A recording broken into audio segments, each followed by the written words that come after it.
narito na naman ang mainit na balita mula sa mundo ng politika. Isang controversial na balita ang bumangon ngayon sa Malacanang. Ayon sa mga ulat, inatake sa puso si President Kuting ng Norte Jr. matapos umunong mabuking ang mga katiwalian sa loob ng palasyo. Ang balitang ito ay kumakalat at nagdulot ng matinding pangamba sa buong bansa. Ayon sa mga impormasyong nakuha mula sa mga source sa Malacanang, naganap ang insidente ng atake sa puso habang ang Pangulo ay dumaan sa isang serye ng mga mahalagang pulong kaugnay ng isang controversial na investigasyon. Iniulat na ang mga opisyal ng gobyerno ay nahulog sa ilalim ng pagdududa matapos mabunyag ang ilang mga posibleng anomalya na naganap sa loob ng administrasyon ng Pangulo. Habang patuloy na inuukit ang mga isyong ito, may ilang mga eksperto sa kalusugan ang nagsasabi na ang stress at pressure dulot ng isyu ng katiwalian ay maaaring nag-ambag sa biglaang atake sa puso ni Pangulong Marcos. Ayon sa mga doktor, kinakailangan ng agarang medikal na atensyon upang matiyak ang kaligtasan ng Pangulo at matukoy ang pinagmulan ng kanyang kondisyon. Ang mga kaganapang ito ay nagdulot ng malalim na tanong ukol sa integridad ng kasalukuyang administrasyon. Isang insider ang nagsabi na may mga dokumentong kumakalat na naglalantad ng posibleng mismanagement at hindi tamang paggamit ng pondo sa ilang mga proyekto sa loob ng gobyerno. Ayon pa sa mga otoridad, iniimbestigahan na mga nasasabing alegasyon upang matukoy kung sino-sino ang mga sangkot sa mga katiwaliang ito. Patuloy ang pagbabantay ng mga mamamahayag at mga eksperto sa mga susunod na kaganapan hinggil sa kalusugan ng Pangulo at sa mga hakbang na isinasagawa ng pamahalaan upang harapin ang mga isyong ito. Habang buong bansa ay nagmamasid, hinihintay ang mga opisyal na pahayag mula sa Malacanang ukol sa kalagayan ng Pangulo at kung paano nila haharapin ang mga alegasyon ng katiwalian. At heto nga ang mga balitang ating pagkakatutukan at kung bago ka pa lamang sa aking channel ay huwag kakalimutang mag-like, share and subscribe para updated ka sa aming mga bagong balita dito sa Tatak Pinas.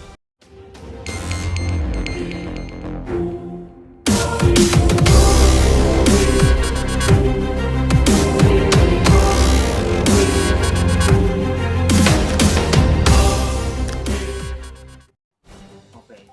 Here. Okay. What travel funds in Daisara. Okay. Travel funds. Oh, Sara. Yan ngayon ang ina-highlight. Okay. Okay, ha? Ito ngayon ang utos ni Lisa Tanas. Natirahin si Sara Duterte, i-transport, i-disseminate sa mainstream media at sa international ang patungkol kay Sara. Pero huwag kayong mag-alala.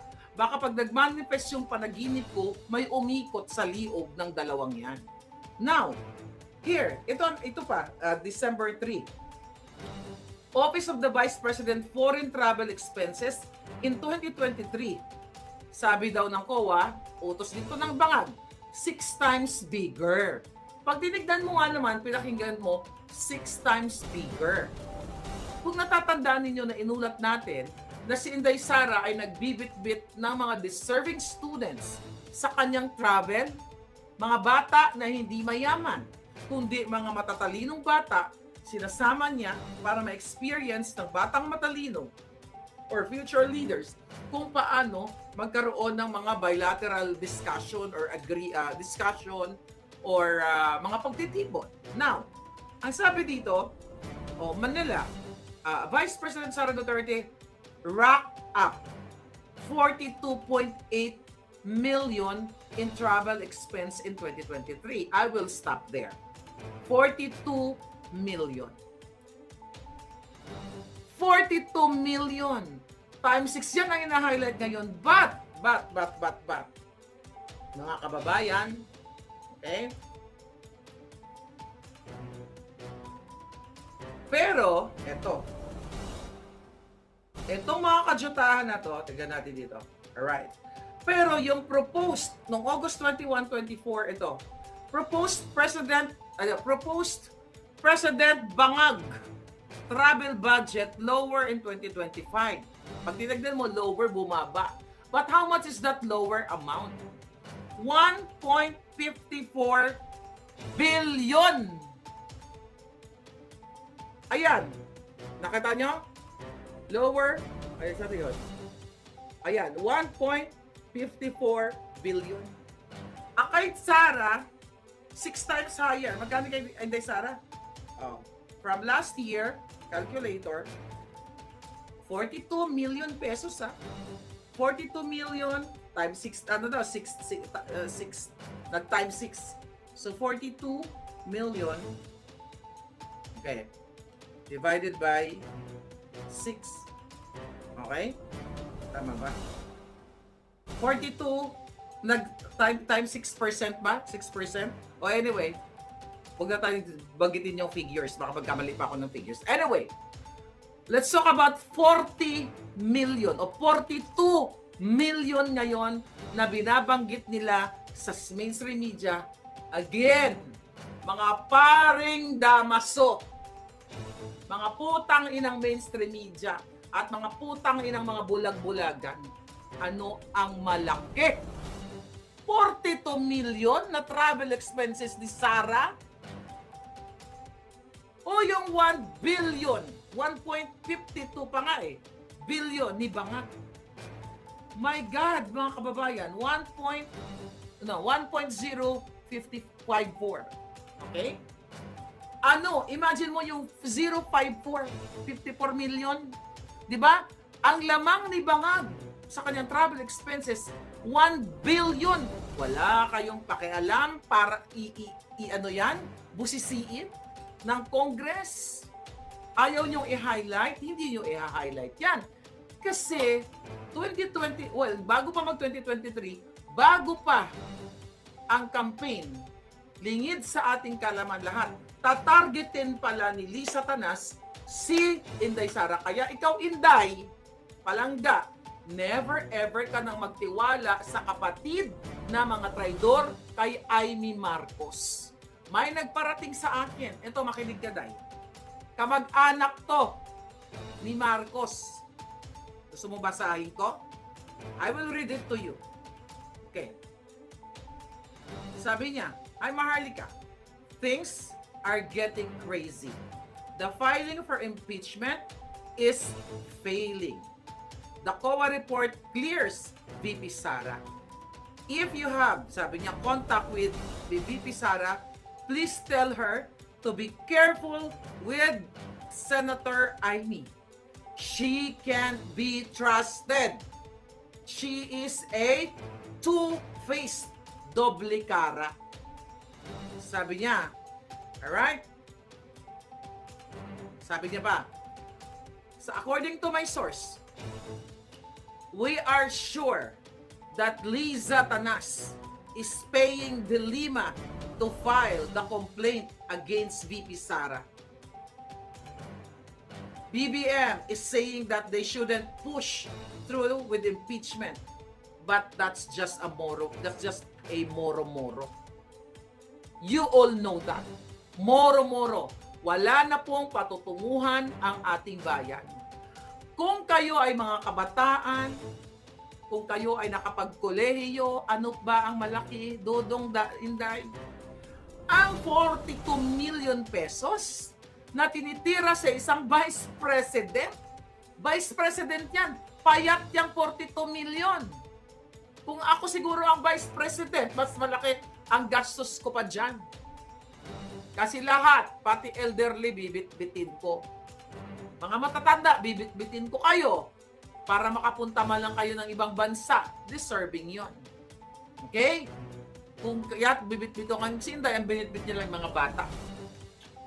Kayo mga estudyante ng mga high school o college, gumamit kayo ng utak. Marunong ba kayo sa mathematics? Ano ang malaki? 40 milyones o 40 million, 4 na po, o 1 bilyon? Na baka hindi ganyan kakasa sa calculator mo pag kinompute mo. Compare to 40 million. Pero ang target si Inday Sara. Siya ang target. Kaya dapat talaga ang EDSA ituloy-tuloy natin yan. Although napagod talaga yung mga tao. And another thing, bago ko makalimutan, pinadala ng subpoena ang mga vloggers na nagtanong lang kami. Wala pa ako natatanggap na subpoena from email. Okay? Lahat ng vloggers, diba, sabi ng NBI, pinadala ng subpoena. Remember, nadulas ang bunganga ni Jaime ng NBI director. Let's play it. Okay. Pag-usapan natin muna. Ito mga kabataan. I think pinost natin dito. Okay? Ipaliwanag natin to sa inyo ng bonggang-bongga. Ito, play lang. I-play lang natin ng bonggang-bongga. Supposed to be po imbitasyon kay VP Sara. Ito ho pang December 11 na inyo pong tinakdang imbitasyon at testificandum ay huli na po ito kung sakasakali po o meron pa hong palugit na isa pa? Depende po sa mangyayari sa December 11. Kung mayroong kasabi again si Vice President. Depende po. Ulitin natin. Andito Tinatanong itong NBI director na kung magpapadala ba ng subpoena. Kasi nga hindi dumating si Inday doon sa QN sa subpoena na pinapapaliwanag siya about the Zoom meeting. Pakinggan natin uli ha, mga kababayan. Dito po sa naturang supposed to be po imbitasyon kay VP Sara. Ito ho pang December 11 na inyo pong tinakdang imbitasyon at testificandum ay huli na po ito kung sakasakali po o meron pa hong palugit na isa pa? Depende po sa mangyayari sa December 11. Kung mayroong kasabi again si Vice President, justifiable ang reason niya. Depende kung may pasabi si first. Sino ang first? Ibig nadulas Freudian slip. 'Di ba? Tuloy natin muna yan. Vice President, justifiable ang reason niya. Kung may pasabi si Vice President, kung justifiable ang reason niya, mabilis siyang itinwist. Okay? Mga kababayan, bigyan natin ng definition. Ano ba yung Freudian slip? Sabi ko sa post ko, ang Freudian slip, ay ang hindi sinasadyang pagkakamali sa pagsasalita o sa pagkilos na sinasabing naglalahad ng mga nakatagong iniisip. Nakatagang ang sinulat ko dito. Nakatagong iniisip, emosyon o intensyon ng isang tao. Nasa utak mo yun eh. Nasa utak niya na depende kung anong pasabi ni first. Sino ang first? Pwede ba first Vice President? So huling-huli, through that Freudian slip o nadulas ang kanyang bunganga, depende kung may utos si Lisa Tanas na magpadala uli ng subpoena. So ito pa lang, si Marcos Jr. dapat ang ma-impeach at itong putang inang Lisa na ito ay mabopis o makulong o mapitay kung meron tayong bitay pag napatunayan lahat ng mga kasalanan na ginawa niya pag nalitis siya. Di ba? Okay, ulitin natin. Ang Freudian slip ay ang hindi sinasadyang pagkakamali sa pagsasalita o sa pagkilos na sinasabing naglalahad ng mga tagong iniisip, emosyon o intensyon ng isang tao. Kaya nga sabi ko kanina, kaya dito sa interview ni NBI Director Jaime Santiago, huling-huli na ang mastermind o ang nag-uutos sa lahat ng pangaharas, pagtatanim ng kaso at panggigipit kay VP Sara at sa akin. At sa lahat ng kritiko ay sa bangag na gobyerno. Kaya sabi ko, kilos na patalsikin na mga jutang jid ng butot. Only sa bangag administration. Sa ating makabagong panahon na sinusupina ang mga vloggers na nagtatanong doon sa Zoom meeting o press conference ni Inday ako po at si Maui at si Attorney Trixie pinadala na rin, si Ana pinadala na rin, at I don't know kung sino pa yung ibang mga pinadalhan. I'm not sure, may nag-post na ba? Malinaw na ang nagkukumpas, ang naguutos, ang sumisira ng inyong buhay, kayong mga 100 million Filipinos, mahigit, ay ang putang inang Lisa Marcos na kidnapper at si Marcos Jr. na adik. at si tambaluslos na kawatan. Lahat at ang kanilang mga kasabwat. Wala na pong batas sa Pilipinas dahil ang Vice President mismo ay pinagkakaisahan ng mga buwaka ng ina pero hindi magwawagi ang mga yan. That's why you have to speak up, Dave.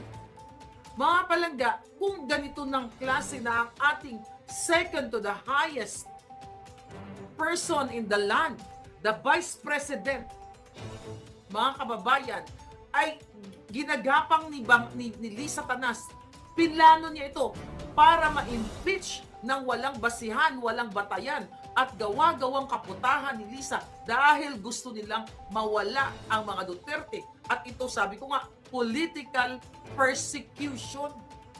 Gumagamit sila ng mga paninira. Ginamit ang huwad ko, ang mga media para i-highlight si Inday, 125 million confidential fund, and now 40 million na travel funds naman ang kanilang hina-highlight ngayon. Samantala, ulit-ulitin natin ang gold reserve issue. Ang travel funds ni Bangag, ang travel funds ni Tambaloslos na 1.8 billion na itinanong, inusisa ni Doc Lorraine at ni Ka Eric kadahilanan ng kanilang pagka-contempt sa Senado ay sa Kongreso. Tahimik. Wala na po. Lulubog na ang Pilipinas kung papayagan ninyo. Kaya kayong mga OFW, tama po ang panukala, ang idea ni Princess Maui na nagtiyaga dyan sa EDSA. Patuloy pa rin dumarating yung mga tao actually sa EDSA, pero sila Maui nag-rest na kahapon, pero nandoon pa rin yata sila ngayon. Kailangan nating patuloy na mananawagan. Tama ang sabi ni Maui, kayo mga pupunta doon, invite your friends. At least magdala ka ng 5, 2, 3, 4, 5 tao, wag lang mag-isa ka. 10, the more the merrier. Pupunuin natin yung EDSA. At dahil ngayon, sa nakita nilang sobrang powerful na ang mga tao sa EDSA, ano ang gagawin nila? Sa December 7, mamimagasos na naman sila ng 1.5 billion, according to, naibalita na rin ng ibang vloggers dyan, 1.5 billion para mamigay ng ayuda dyan sa EDSA Shrine para pasigawin ang mga tao ng what? Bangag-bangag para linlangin kayo. By the way, may nag-send sa akin. Pati mga elementary ba o high school students, ginamit ni Bangag para kunyari tuwang-tuwa sa kanya in-stage or drama lamang o kaputahan lamang yung mga estudyante na BBM. Pakinggan natin to. Katsipanggahan, mga kababayan. So cheap at so katarantaduhan. Alright. Here. Ito, pakinggan nyo ha. Pakinggan ko lang. Pumunta si Bangag sa eskwelahan ba ito? Kung saan to?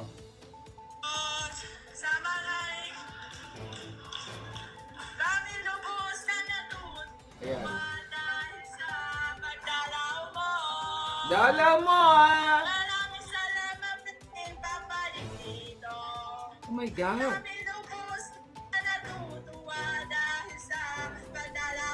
Pagdalaw mo ha! Oh my God! Ang Press BBM, pilit na pilit! Itong mga batang ito, biktima ng kaputahan, kaadikan ni Bangon Jr. Pinakanta pa yung bata! Unang-una, sino ba nanay nito? Kayo namang teacher kayo, mga maestra kayo, nagpagamit naman kayo. Oh my God! Oh, ito pa, yung nagsigaw-sigaw yung mga bata. Ay, hindi, iba pala yan. Ito ba yun? Ito. Ayan. Pakita na lang natin ang mga mukhang tanga. Ayan na, nag-clap na mga mukhang tanga. Nakaano pala tayo. Okay. Anyway, mga kababayan. Palubog na ang bayan ninyo. Ginagamit ang mga kabataan. Alright? Kawawa ang Pilipinas. sabi ni Palangga. Now, balikan natin. So, anong gagawin natin ngayon? Maraming magagaling na abogado naman si Inday Sara na eksperto sa batas. Compare sa mga abogado ni Bangag na walang alam. Kaya, yung legal defense ni Inday, i-challenge itong mga kasinungalingan nila. At pwede, pero kasi nga, dahil ang judiciary ay karamihan sa kanila, ay sinungalingan na rin ni Lisa Tanas ng pera yung mga justices sa Korte Suprema, pwede yan i-challenge ni Inday Sara at ang kanyang mga abogado kung meron ba talagang grounds. Wala ngang grounds eh. Dahil nagkaroon na nga ng ano dito? Okay. Ano sabi ng COA? Oh. 'Di ba? Nagkaroon na nga ng unmodified opinion. Tingnan natin, hanap ko lang yung article. Dami. Ayan. Nasaan yung article na yun? Imagine mo,